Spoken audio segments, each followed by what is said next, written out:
is Channel 9.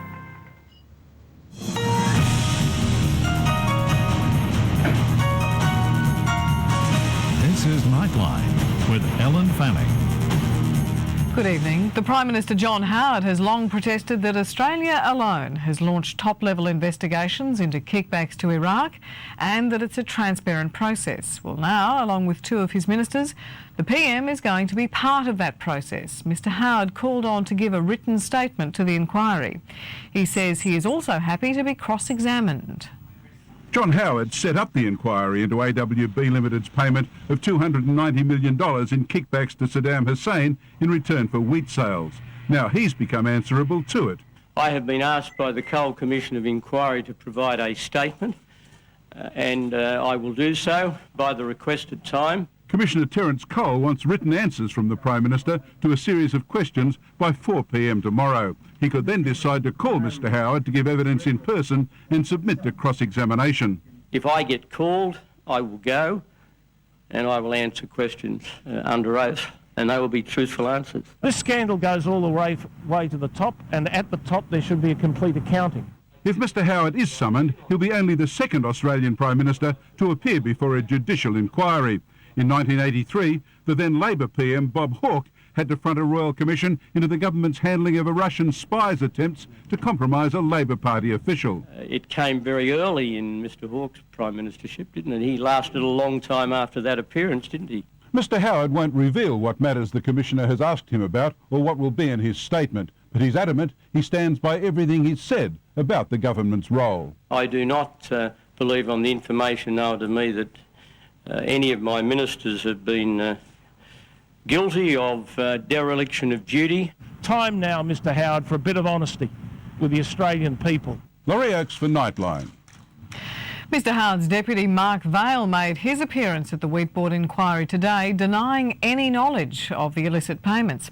Mr Vaile said he had not seen a string of diplomatic cables which would have alerted him to the scandal. A ministerial car to the door. Making a statement in your car? Or when you let me get up to the door. But the most senior minister to front a major judicial inquiry in 23 years had to find his own way through the wall of waiting media. We've always maintained that we had set up an open and transparent process as far as the coal inquiry is concerned. My appearance here this afternoon following my submission to the inquiry is proof of that. In the 85 minutes that followed, the Commission questioned Mark Vaile on how he and his department missed warning after warning the Australian Wheat Board was paying Saddam's Iraq illegal kickbacks. Ultimately, $290 million in funds to a dictator Australia was about to attack. AWB was a highly respected major Australian corporation, Mr Vaile said. Also, the Deputy Prime Minister had a great deal of confidence in the Department of Foreign Affairs and Trade. Asked whether anyone in his department had kept track of all the complaints about AWB's Iraq dealings, Mr Vaile replied, "I'm not sure. I can't answer that question." In his written submission, the Deputy Prime Minister refers to 21 key cables now in the hands of the Commission, any one of which could have triggered a deeper investigation. In every case, Mr Vaile says he does not recall receiving them. What does the Deputy Prime Minister draw his salary for? Tomorrow, Foreign Affairs Minister Alexander Downer will appear. Tim Lester reporting for Nightline. Aboriginal protesters and their supporters have laid siege to Melbourne's Town Hall in the wake of their legal victory, allowing them to remain camped on an inner-city site. The demonstrators had demanded an audience with the Lord Mayor but were turned away. A court will decide tomorrow if they can remain camped near the Botanic Gardens. Melbourne City Council had offered an olive branch to local tribal elders behind closed doors, but not to those who, for now at least, have beaten council in court and who arrived in numbers tonight. Well, arrest me then, mate. Offering gifts to pay for the inner city land they now inhabit, they were denied access and vented their frustration. Do you recognise Melbourne's council's right to administer King's Domain at all? Not at all. I don't recognise any white-collar law in this country without treaties. What about the Supreme Court decision today? Do you respect that? No, I don't respect that. I'll be still here regardless of what they do. The Lord Mayor remained inside as those who wanted to see him resorted to a footpath protest on the city's busiest pedestrian walkway. before returning to their campsite, which is fast becoming a flashpoint in relations between black and white. Tonight's demonstration followed a day of legal manoeuvrings which fell the protesters' way, a Supreme Court judge issuing an injunction allowing demonstrators to stay on the inner city site until at least tomorrow. That hearing began just minutes before a 4 o'clock deadline by which counsel demanded they move on. The court's decision welcomed by those who've staked their claim in the shadows of the inner city. No police can come in here, no government officer can come in here, and they were going to throw us all out at 4 o'clock. Well, it's not going to happen. Their point reinforced via traditional ceremonies on what they say is the burial ground of their ancestors and what to others was open parkland up until a month ago. Nick Coe for Nightline. Sydney police have ruled out a link between a murder in a southwestern suburb and a recent spate of shootings in which 2 people were killed. Officers are searching for a motive. The 21-year-old victim had no criminal record. Oliver Travoski last night witnessed Sydney's gun crime in all its horror. Did you hear the gunshots? I heard the gunshots, yeah. Like, I was in my bedroom and I heard like quick, bang, bang, bang, about 4 or 5 gunshots. He then found the victim bleeding on the footpath outside his home. At first I thought he was dead because he was just laying there. But the 21-year-old man was in fact still alive, but only just. He'd been shot 3 times. He was pronounced dead on arrival at Liverpool Hospital. Police say the Iraqi-born victim had been ambushed as he walked along Hamilton Road at Fairfield. Witnesses report seeing 3 men who confronted the victim, argued with him, and then heard shots fired. The killers escaped in a black Jeep Cherokee, which was later traced to a house at nearby Adenza Park. Heavily armed officers raided the property, but there was no sign of the gunman. Police say the most puzzling aspect of their investigation is the motive. They say the victim came from a well-respected family and he didn't have a criminal record. They have already ruled out any link with the recent gang-related murders in Granville. Instead, detectives say they're focusing on unsolved crimes in the Fairfield area, including a shooting at a cafe last November, which left 1 man dead and 3 others in hospital. Damien Ryan for Nightline.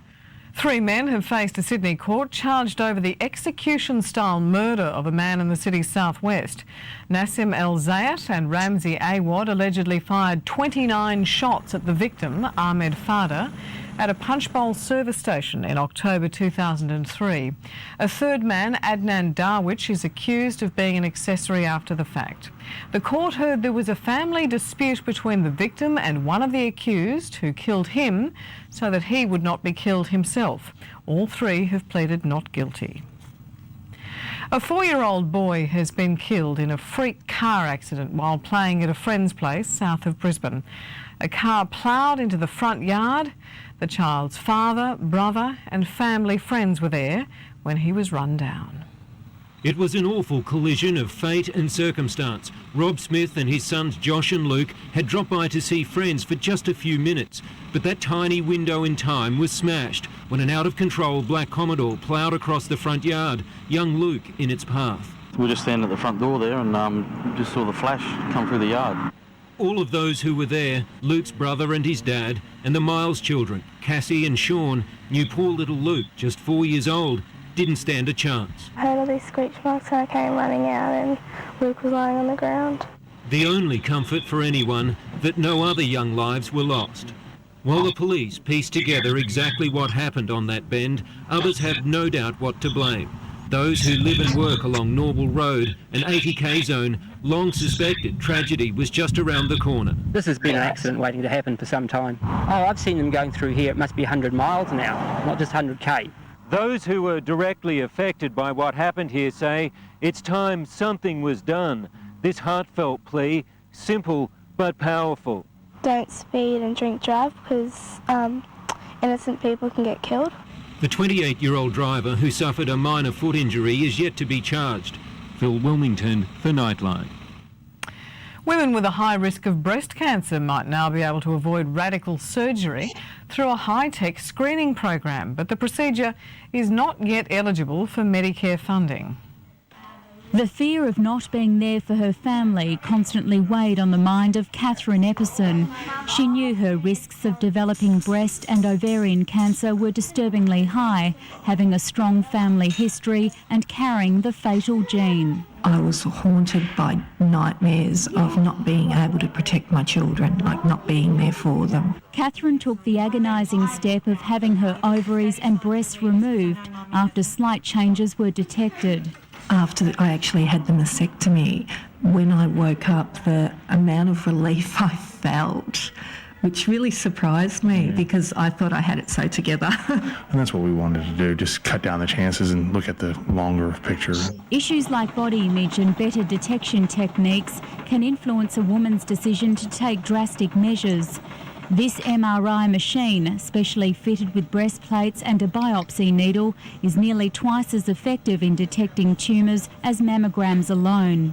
We found that by using a combination of MRI and yearly mammograms, that together they pick up over 90% of breast cancers. A national working group has applied for Medicare funding of MRIs for thousands of women predisposed to cancer who would otherwise have to pay up to $600 per scan. A national rebate for MRI screening would make it more accessible for women most at risk, giving them peace of mind when considering radical surgery. Gabriella Rosito for Nightline. After the break, the diabetes time bomb threatening healthcare in Australia, and a tough touch for a royal anniversary. Most epidemics are usually short, sharp and horrible. But the new epidemic threatening Australia is one that's crept up on us. Suddenly, however, the hard facts are looming. The wrong food and laziness are creating a diabetes crisis that is ruining lives and costing billions of dollars. Once only seen in the elderly, type 2 diabetes is now referred to as lifestyle diabetes because it's seen increasingly in younger, inactive people, and being just moderately overweight is enough to trigger it. Well, this is a very big epidemic in both Australia and across the globe. There's been a 300% increase in the number of people. Diabetes causes early heart disease and stroke, kidney failure and blindness. Rates are out of control on New South Wales Diabetes Summit heard today because of misconceptions. And a lot of people feel that diabetes isn't a big deal. It's just a little problem with the sugar. And that's not true. Diabetes is a devastating disease. Because of the escalating childhood obesity epidemic, researchers say 1 in 5 Australian teenagers are now at risk of developing diabetes, and unless there's urgent action, will soon mirror the American picture, where 1 in 3 babies born today will develop type 2 diabetes in their lifetime. Experts say prevention strategies need to include more incentives for activity at work, school and home, and junk food suppliers and advertising needs to be targeted. So the government actually has to make legislation. They have to really negotiate with some of the industries, and they have to be ready, I think, for some of us to think about litigation if it all doesn't go right. Cheryl Taylor for Nightline. The centrepiece to the 2008 Catholic World Youth Day has been handed over to a group of young Australians at the Vatican. The large wooden cross will make its journey to Sydney over the next 2 years, culminating in an event which is expected to attract 500,000 young Catholics from all around the world to Australia. A day of divine inspiration for these young Australian Catholics as they led the Palm Sunday procession at St Peter's. Then the high honour of receiving Holy Communion from the Pope, who celebrated the Mass with the support of Cardinal George Pell. I greet Cardinal George Pell, Archbishop of Sydney, and the Australians with him. His Holiness then blessed those organising World Youth Day in Sydney. May they be assured of the support and spiritual accompaniment of all of us as they prepare to host World Youth Day 2008. And after the World Youth Day cross was handed over, national pride took over. In the style of an Olympic torch relay, the cross now begins a 2-year journey to Sydney via the countries of Africa and Asia and every diocese in Australia.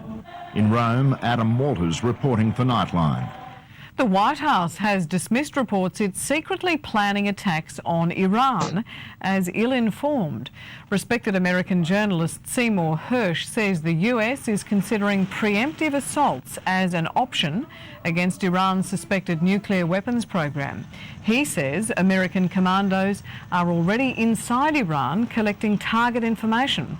The White House says it's committed to solving the dispute by diplomatic means, and although it refused to deny the report, it said those who drew definitive conclusions based on normal defence and intelligence planning were, quote, ill-informed.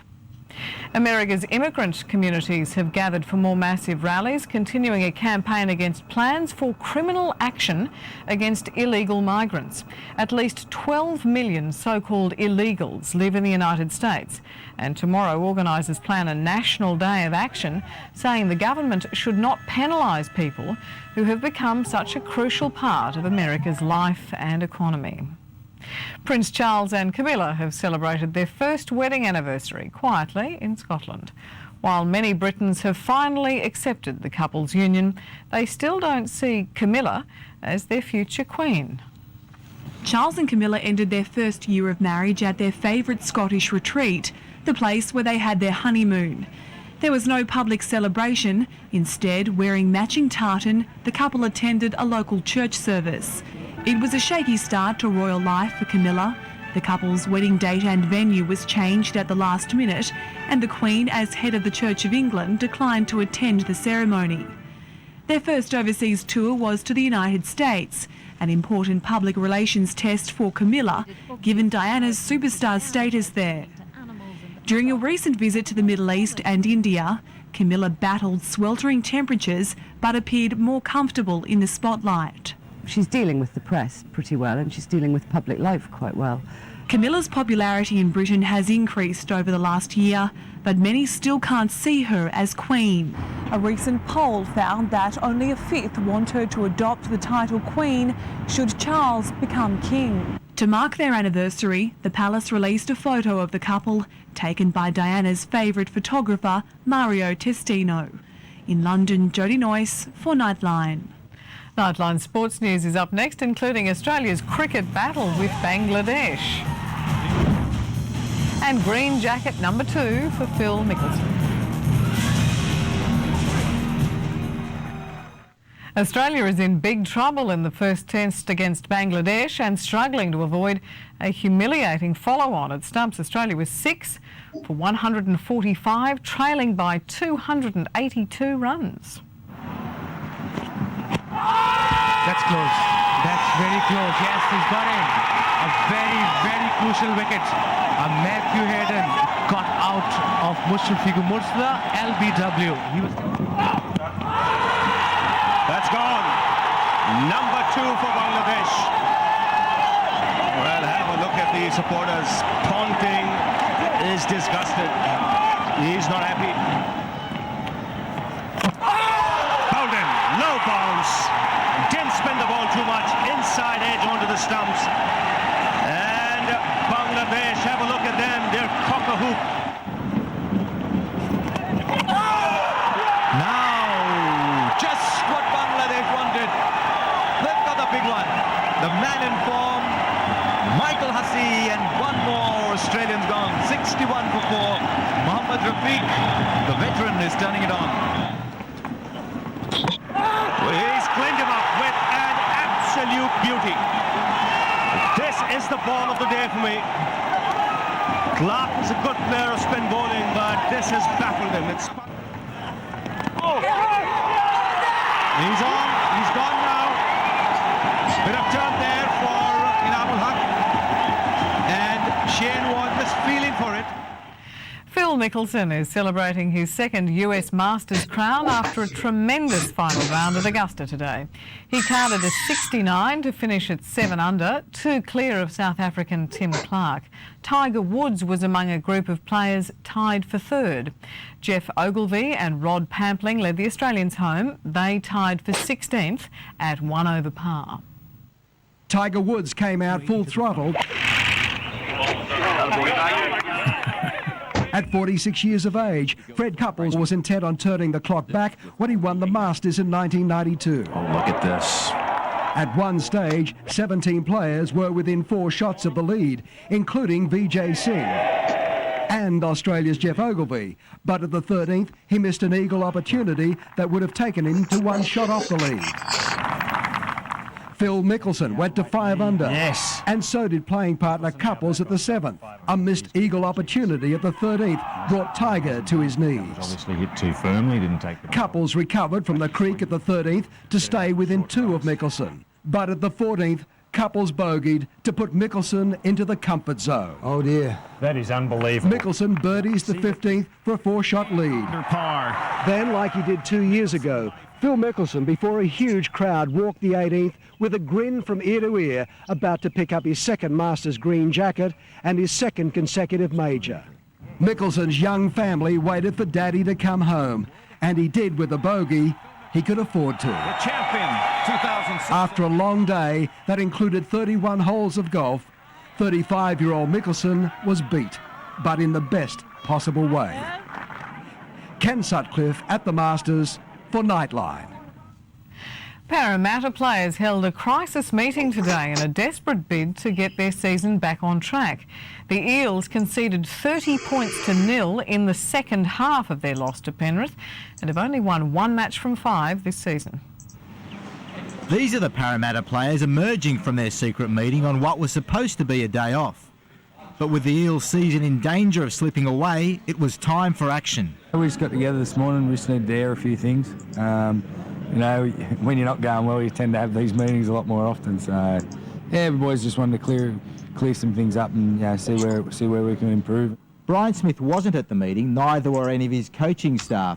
And as much as Smith's detractors might want to wish the players were plotting against the coach, they weren't. Smith felt it would be better for the players to assess their own form without him there. It was the players that are doing it. Mate, we're just not competing where we should be at the moment, I think, and that's why things are a bit crappy at the moment. Penrith's Craig Gower is breathing a lot easier today, and incredibly, he could play this weekend. It was first feared Gower had cracked his sternum in yesterday's game, but doctors say he's suffering from a bruised lung and may not miss any football. I don't know if I want him to play, but yeah, I think he can play. So it wasn't anything that's extremely bad. The Eels' Marcus Perinara hasn't been charged over the hit that put Gower in hospital, but Panthers coach John Lang says there should be more protection for every team's kickers. There's only one reason you shoulder charge, that's to try and hurt somebody, and I think our game's tough enough. Danny Weidler reporting for Nightline. Now to AFL, where 4 players have been suspended after incidents during the weekend round. Geelong has been the worst hit, with Matthew Scarlett facing a 3-week ban. This incident between Matthew Scarlett and Kangaroo Lee Harding threatens to derail the Cats' perfect start to the season. Harding was furious after the incident, and for his actions, Scarlett has been given a 3-week ban, which will be reduced to 2 with an early plea. Bulldog Ryan Hargrave has been offered 2 matches for striking Melbourne's James McDonald, while Fremantle's Paul Medhurst can take a week for his hit on Ryan Houlihan. Essendon's David Hill has already accepted a 1-match ban for striking. The news is mixed for the Bombers on the injury front. James Hird is almost certain to return from a calf problem, but Dean Rioli continues to struggle with a knee injury. He's still 3 weeks away. No fitness worries for Anthony Rocker after his 8 goals yesterday, and he's shown little sympathy for the man he kicked them on, Hawk Zach Dawson. He has to learn, and you know, if getting a few kicked on him is the way he learns, and so be.